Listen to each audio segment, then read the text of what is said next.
Privado, llámame de noche pero no te privado. Sabe los truquitos pa' dejarme enganchado. Siente la quemada como un loco enamorado.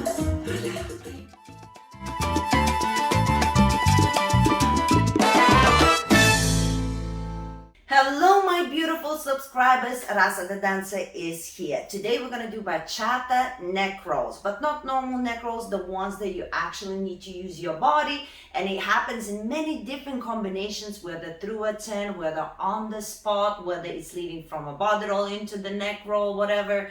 But it's one of those chest opening that uses the head as well. Now, those are quite difficult for people to comprehend, and I want to show you today an exercise that actually helps you in any kind of combination. So instead of showing you one combination, the combination that can change in many different ways, I will show you actually how to practice it. So when you're actually in a partner work, you would be able to do it no matter what the combination is. Now, I hope this is helpful for you, and without further ado, we can get it started.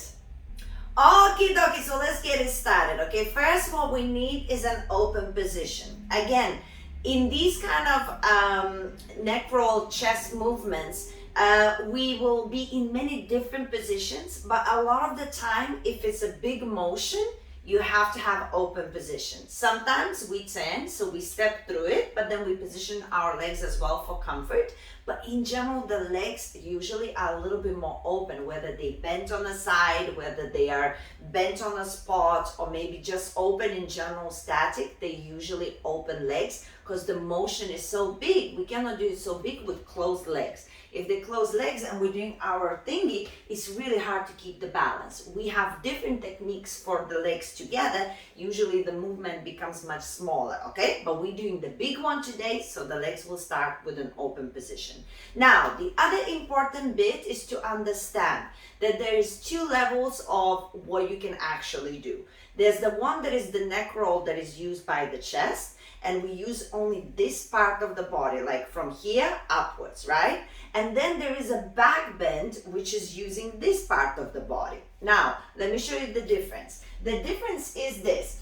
If I am using just the neck roll and my chest, you will always see a tilt, then an opening, and then it goes around. It sometimes changes direction, and it moves only through the top part of my back, yes? Now, if I'm doing a back bend, that's when I'm actually bending to the side, and then I'm actually bending all the way around and then bending to the other side.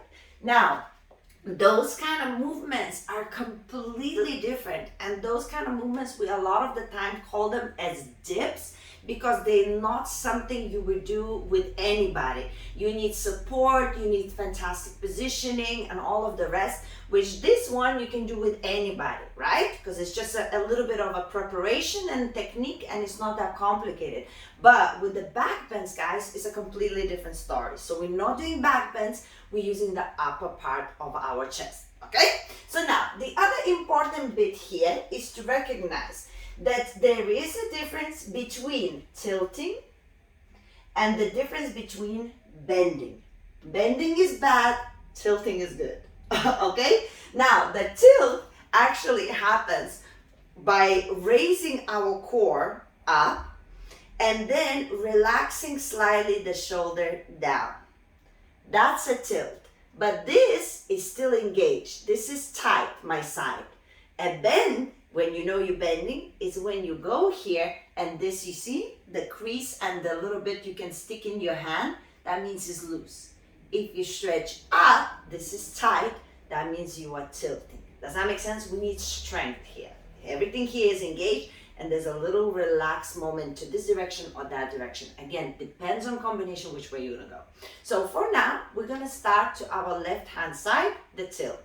As a tilt, my tilt always gonna go side, then the tilt is gonna be back, then the tilt is gonna be side, and then the tilt is gonna be forward. And it can change directions, but it always hits those points as the circle goes round.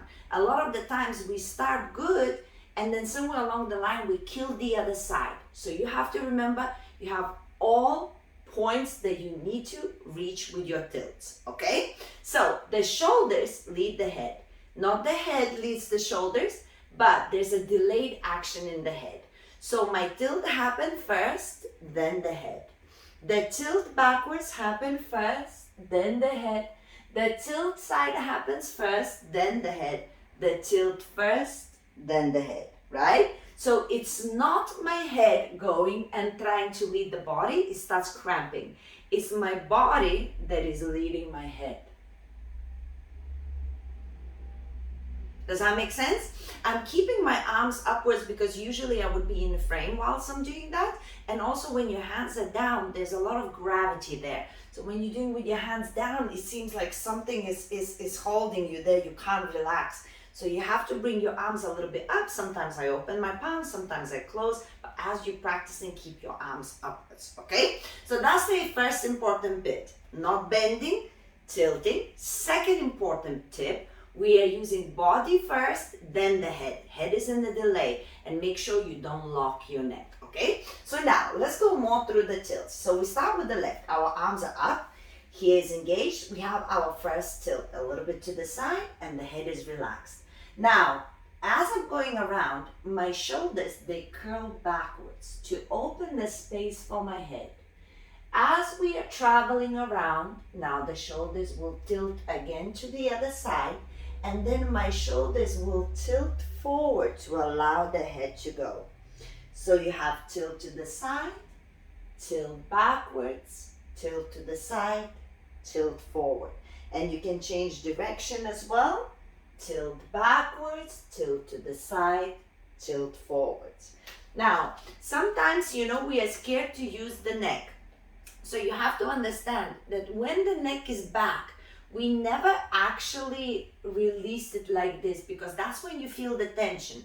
We need to open the shoulders so that the neck would go. But look at the difference. I'm not doing this. You see, this is even uncomfortable for me to do. I'm not doing this. I'm not releasing my neck. I'm actually stretching it up.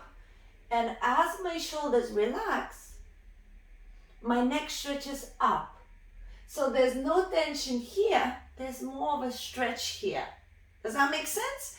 And now when I go forwards, here, I don't hold again tension here. I release my neck as I go there. Does that make sense? So as you're going with your neck back, tension here. As you're going forward, you release. That chest goes in, your core a little bit relaxes inwards so that you could have nice and relaxed neck over there as well. And side to side, it's just nice and easy. Side to side, side to side. Never dead neck, always side to side. So let's practice a little bit now that you know this information, okay? Try to think, no release, open your shoulders and stretch the neck backwards, okay? But let's hit every corner. 5, 6, 7 to the left. Left, back, right, and forward. Left, back, right, and forward. Left, back, right, and forward. Left, right, back, and stop. Now, let's try to the right first. We're going to go right and then back. 5, 6, 7, and right, back, left, and forward. Right, back, left, and forward. Right, back, left, and forward. Right, back, left, and stop. Lift the head up and come back. So basically, those are the important bits that you want to think about when you're using this in combinations. The preparation, guys, you will feel. When you feel a tilt, you're going to feel whether this direction or that direction or this direction or forward direction. All you're going to need is to learn how to respond to it quickly. And then with this practice, that's a technique to do it. One last tip I'm going to leave you with, and then you can get on with your practice, is always remember, I have a lot of injuries in my neck. So my movement will never be as beautiful as yours because I have a lot of injuries, so I have to be really careful how I do it. But if you stretch your neck, and I do have nice exercises as well for the stretches that I'm going to try and link for you. But if you stretch your neck, your movement and flexibility will open. If you stretch your chest, your movement and flexibility will open, and you'll be able to do it much nicer than when I do it. Just remember the technique in order not to harm yourself and to actually understand the differences between one thing and another, right? Now, good luck, keep practicing, I believe in you. Thank you so much for watching. Let me know in the comments if that's actually helpful, and if it was, I can try and show you different combinations as well. Now, let me know if there's anything else I can help you with, and remember, if you want to actually learn from me, I do a lot of workshops on my online website membership platform. So all you need to do is visit dancewithrasa.com and you can join in my live workshops. So now I will send you my kiss. I'm gonna leave you with more bachata videos. Check them out. If you haven't subscribed, do that now, and I will see you very soon. Bye.